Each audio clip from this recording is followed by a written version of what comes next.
Nakumpiska ang mahigit 13 million pesos na halaga ng iligal na droga sa pinagsanib pwersa ng Philippine Drug Enforcement Agency o Philippine National Police sa dalawang drug suspect sa sinagawang bypass operation sa Quezon Memorial Circle, Barangay Central, Quezon City.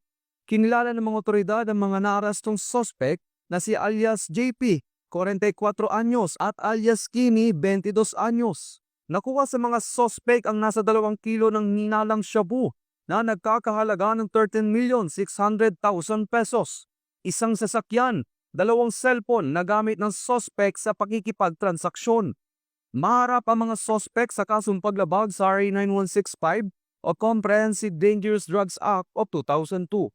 Ito ang bagong PNP para sa bagong Pilipinas, serbisyong mabilis, tapat at nararamdaman.